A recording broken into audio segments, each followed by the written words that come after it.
O arrebatamento secreto é uma doutrina recente que surgiu no século XIX.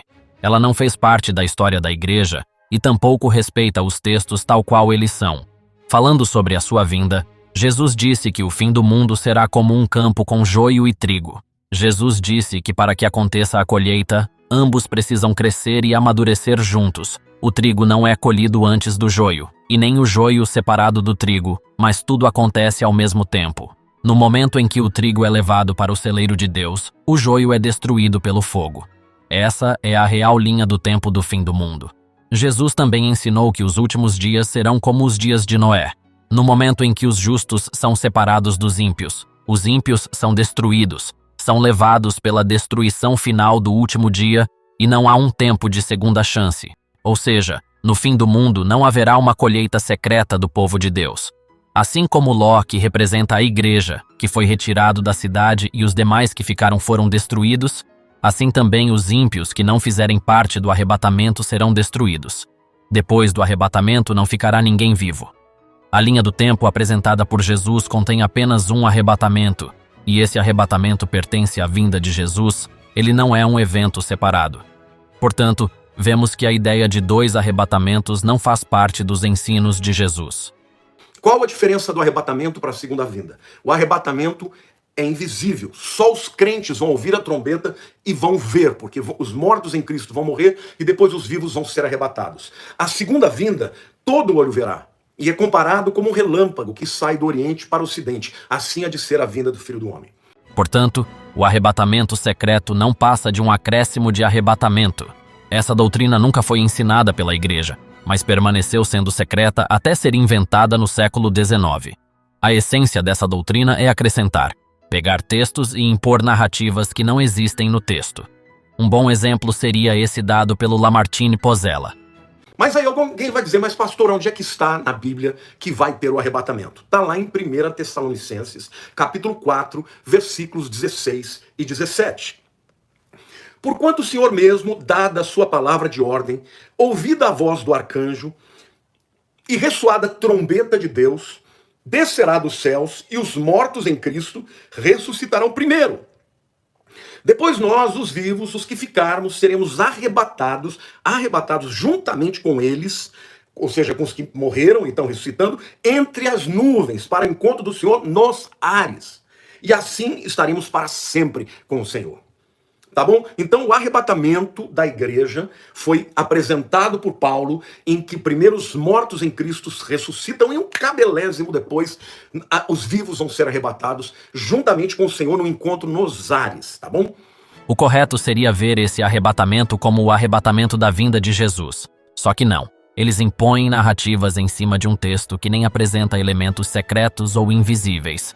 Lá em 1 Tessalonicenses 4, versículos 16 e 17, a palavra arrebatamento é harpazo. Harpazo significa raptar. Isso significa que você vai estar dirigindo o teu carro e puf, subiu.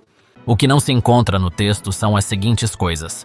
Carros se dirigindo sozinhos, a palavra secreto, silencioso, ou algo que indique que tudo isso será invisível.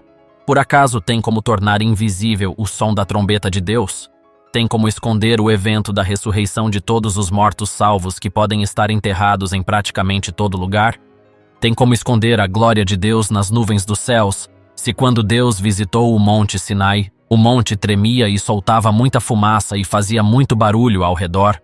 Quanto mais notável será a vinda de Jesus no céu quando ele vier arrebatar o seu povo?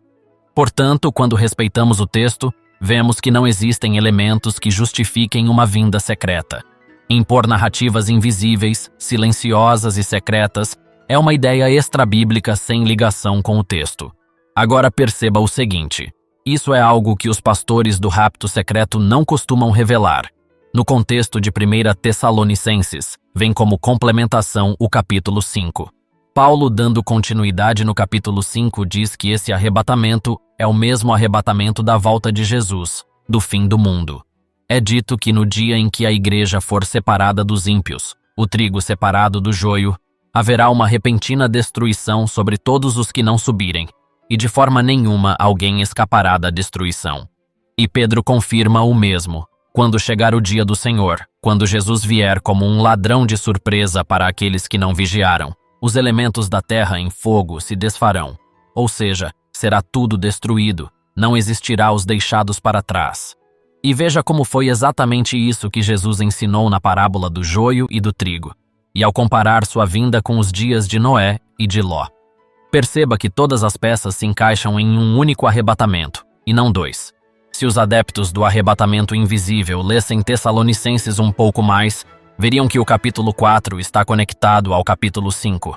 Ambos falam do mesmo evento, que é a segunda vinda de Jesus. E esse evento, conforme Paulo, precisa ser o consolo à esperança dos cristãos. Porém, infelizmente, o Lamartine Pozzella, mesmo sabendo dessa conexão dos capítulos, ainda insiste em impor uma narrativa secreta no texto, tirando o texto fora de seu contexto.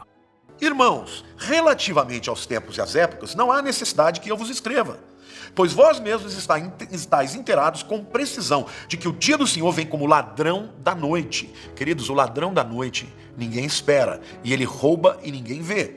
O arrebatamento será como o ladrão da noite. A segunda vinda, todo olho verá. O texto diz que é para os perdidos que Jesus virá de surpresa como um ladrão, mas para os que vigiam, que são os salvos, Jesus não virá como um ladrão. Dizer que Jesus é como um ladrão para os salvos é texto fora de contexto. Já vimos em Pedro que a vinda como ladrão é como ladrão no sentido de surpresa, e isso é apenas para os perdidos, e o mesmo dia em que ele vem como um ladrão é o dia em que os ímpios são destruídos. Esse dia é o dia da vinda de Jesus, e não algo separado como Lamartine Pozzella disse. Nesse dia a terra e tudo que nela há será destruído, e os poderes dos céus serão abalados, que nem um pergaminho quando se enrola, tal como foi registrado no Apocalipse, onde todo olho o verá. Essa é a verdadeira linha do tempo que a Bíblia apresenta. Só existe espaço para um único arrebatamento, e esse é o arrebatamento da vinda de Jesus. Não há lugar para um segundo arrebatamento que é invisível. O arrebatamento secreto, com toda a sua narrativa, não passa de um acréscimo imposto no texto. Os textos usados para o arrebatamento secreto não possuem elementos invisíveis, silenciosos e secretos. Essa narrativa secreta não está na Bíblia, mas vem daqueles que já acreditam em um arrebatamento secreto, daqueles que já vêm com um pressuposto todo formado. Quem ensina o arrebatamento secreto chega na Bíblia com todo o pressuposto e com toda a conclusão já formada. Mas o correto seria chegar na Bíblia sem impor conclusões e narrativas prontas. Eles deveriam criar conclusões do zero a partir daquilo que a Bíblia apresenta, e não ir além. Agora perceba como um erro gera outro erro. Se adotamos a ideia do arrebatamento secreto, acabamos criando conclusões antibíblicas, como, por exemplo, essa apresentada pelo Lamartine Pozzella, que fala do tempo da grande tribulação. Essa pessoa vai se arrepender e vai entregar a vida para Cristo. Esta pessoa não é mais parte da igreja, mas é uma pessoa que faz parte dos santos. Assim como os judeus que vão se converter. Porque não vai existir mais igreja? Não. A igreja, ela tem um período que começa no Pentecostes, com a descida do Espírito Santo, e termina com o arrebatamento. Entendi. A partir daí, ela não existe mais na Terra. Ou seja, se muitas pessoas se converterem durante a grande tribulação, por mais que elas estejam unidas e adorem a Deus formalmente como uma congregação, elas não poderão ser consideradas igreja de Deus. Porém, parece que o Lamartine Pozzella não sabe o que é igreja. Igreja não é o templo ou a denominação, mas é justamente um grupo de pessoas que cultuam a Deus. Igreja é o ajuntamento de pessoas, e não uma palavra mágica que Jesus criou para intitular algo que começaria no Pentecostes e duraria até o arrebatamento secreto. Não. Igreja é justamente a congregação, uma reunião de pessoas que adoram a Deus. Igreja é exatamente esse conceito, e esse conceito do que é uma igreja está presente lá no Apocalipse, lá na grande tribulação. Se nós lermos Apocalipse 7, veremos que essa grande multidão de todas as nações que adoravam a Deus juntas é o conceito de igreja. Conforme Apocalipse, a igreja sim passou pela grande tribulação.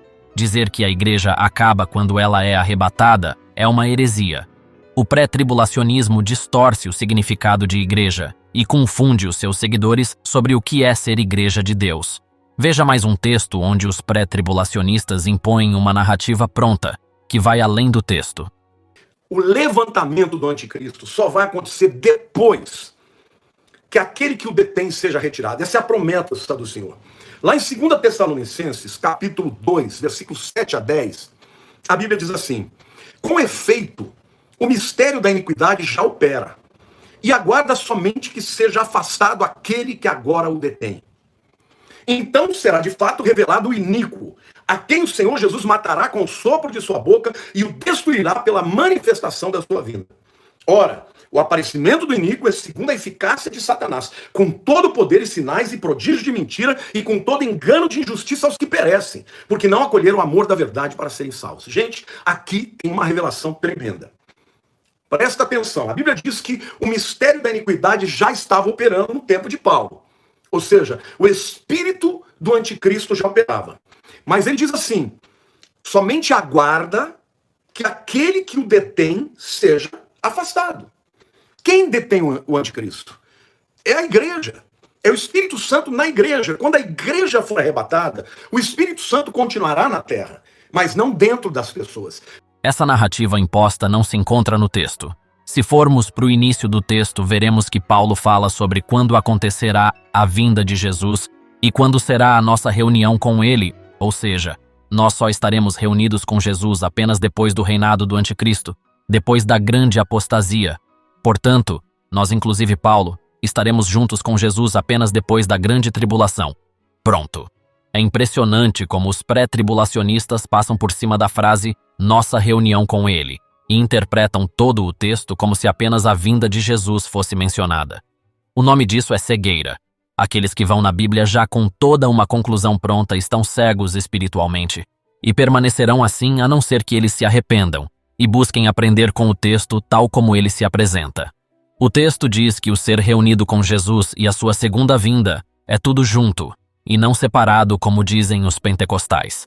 Paulo escreveu a sua segunda carta para os Tessalonicenses porque muitos, ao ler a sua primeira carta, acharam que Jesus viria na sua geração quando Paulo disse "nós, os que estivermos vivos". Mas Paulo usou o "nós" no sentido de nós, os cristãos, e não "nós" no sentido de eu e vocês, como muitos tessalonicenses achavam. Paulo, para esclarecer isso, sobre quando aconteceria esse arrebatamento, escreveu a sua segunda carta e disse que nossa reunião com Jesus não aconteceria senão depois do reinado do anticristo. Portanto, as duas cartas de Tessalonicenses se complementam. A segunda serve para esclarecer direito aqueles que não entenderam a primeira carta. Porém, infelizmente, apesar de toda essa clareza, ainda existem alguns que não entenderam a mensagem de Paulo e dizem ou que Paulo acreditava que Jesus viria em seus dias, ou que o arrebatamento virá sem acontecer uma grande apostasia. Infelizmente, os pré-tribulacionistas não entendem as cartas de Paulo. Eles estão como esses tessalonicenses que não entenderam a primeira carta e criaram falsas esperanças sobre a vinda de Jesus. Hoje em dia, muitas pessoas se deixam levar por falsas profecias, e essas falsas profecias certamente estão atrapalhando o povo em se preparar e vigiar para a vinda de Jesus. Conforme o contexto, aquele que o detém é Deus. A palavra "aquele" se refere a uma pessoa e não uma congregação de pessoas.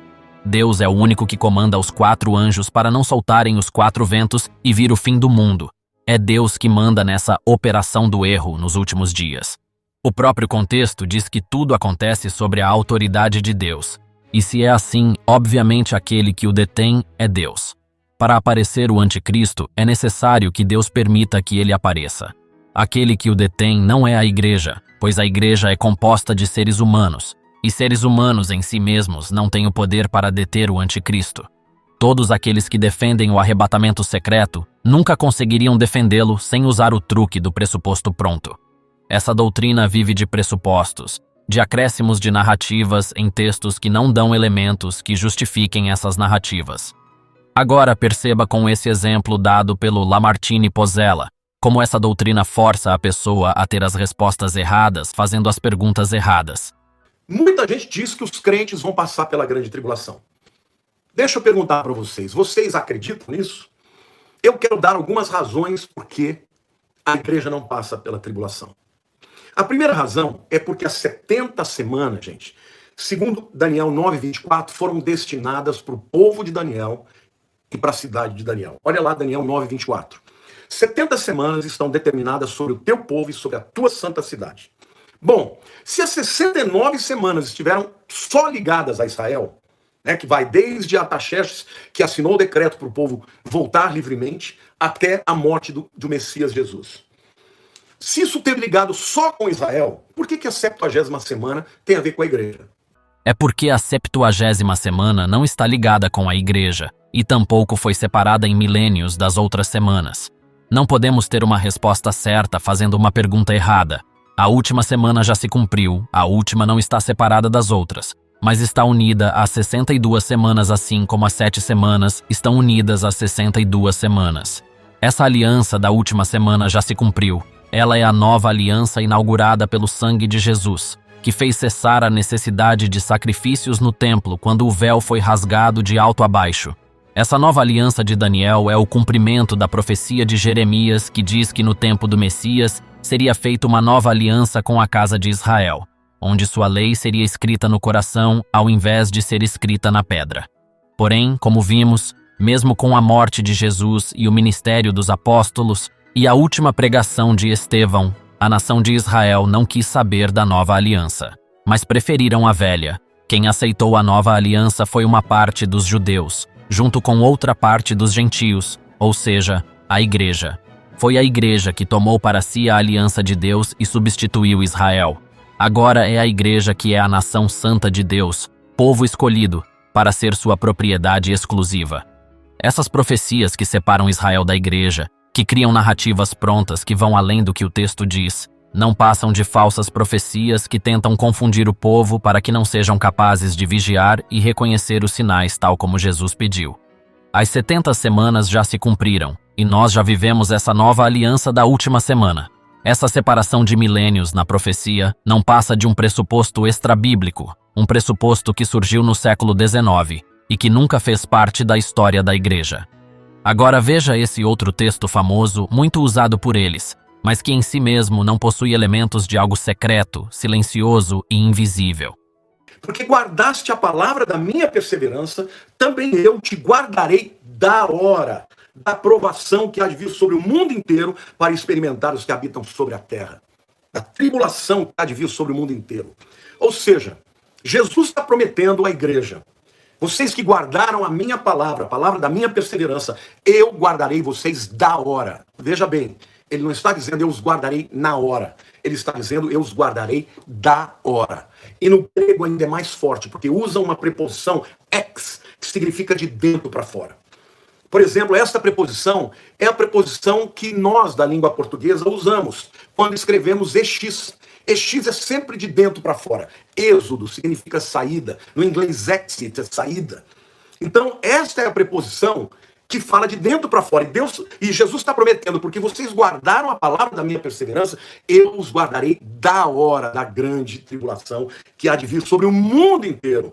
Veja que eles já chegam no texto com a narrativa pronta. Já vimos que toda a Bíblia diz que o povo de Deus passará pela grande tribulação, que antes da tribulação não haverá a nossa reunião com ele. Se toda a Bíblia diz isso, como podemos ter a arrogância de dizer que é esse único texto que vai provar o arrebatamento secreto, se ele nem mesmo possui elementos de algo invisível, silencioso e secreto? Quem conhece bem esse texto e os termos usados como o Luiz Saião, sabe que essa palavra, eu te guardarei da hora, significa ser protegido contra tudo que houver de mal, mesmo estando no meio dessa situação. Veja só. Então, na minha maneira de entender, é como se Deus estivesse dizendo, olha, porque você guardou a palavra da minha perseverança, eu vou te guardar da hora, para fora, te arrancando para fora, da grande tribulação que há de vir sobre todo mundo. E qual a finalidade dela? Para provar e experimentar os katoikel, aqueles que moram na terra, mas que estão enraizados. E aí eu entendo como se fosse vamos dizer assim, uma pessoa profundamente envolvida com a cultura desse mundo e que não, obviamente, aceita a verdade da fé, né?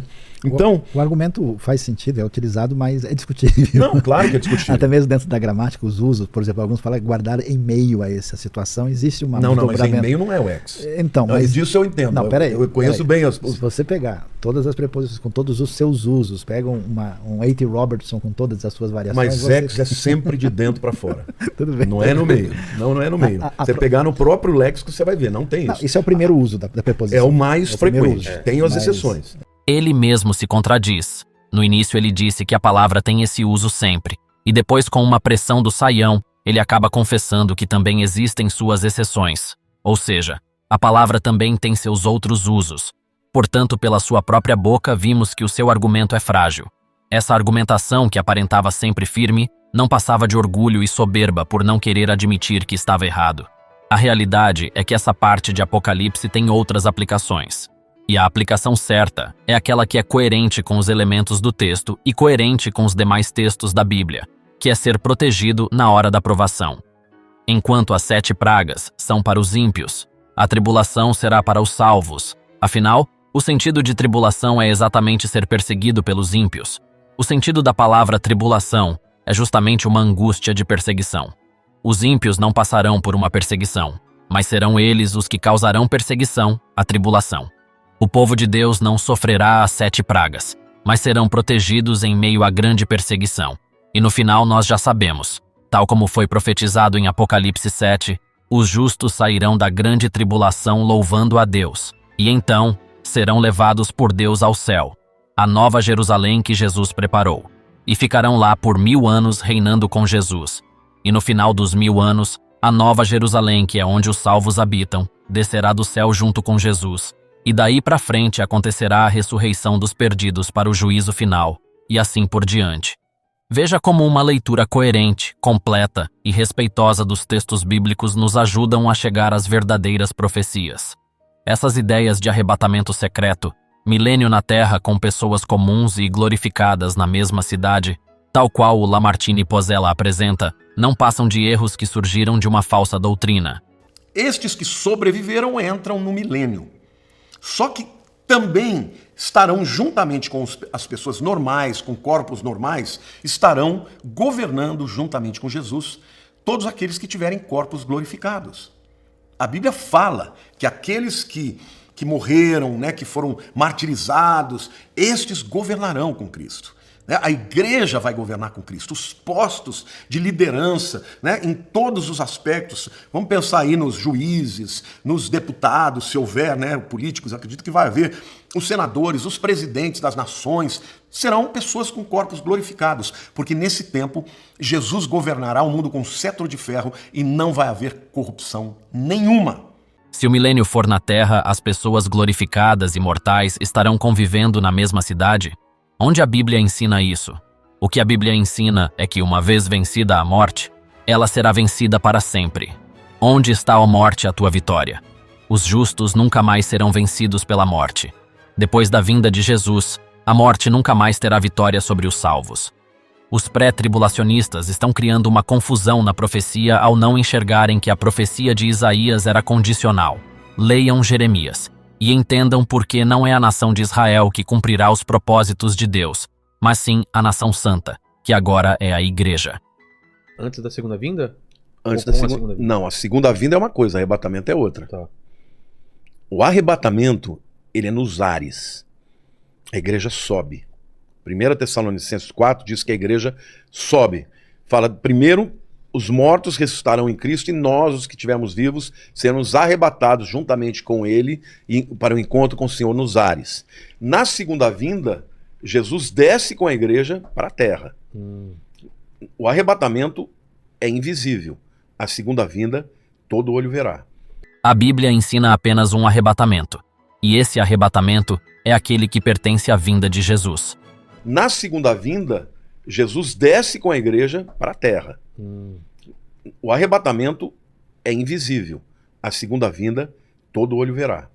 Na segunda vinda de Jesus, a igreja não descerá com Jesus, mas subirá com Jesus nos céus, como disse Paulo em Tessalonicenses. A nossa reunião com Jesus acontecerá só depois do reinado do Anticristo. Nós estaremos 1000 anos na Nova Jerusalém que Jesus foi preparar.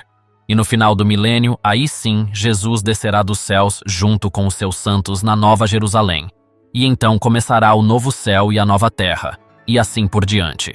Portanto, como disse Paulo, até lá, até a vinda de Jesus, nossa coroa estará bem guardada e só nos será dada quando chegar aquele dia, o dia da sua vinda. Deus não quer que nenhuma das crianças pereça. Isso significa que se Deus não quer, no dia do arrebatamento, todas as crianças vão subir.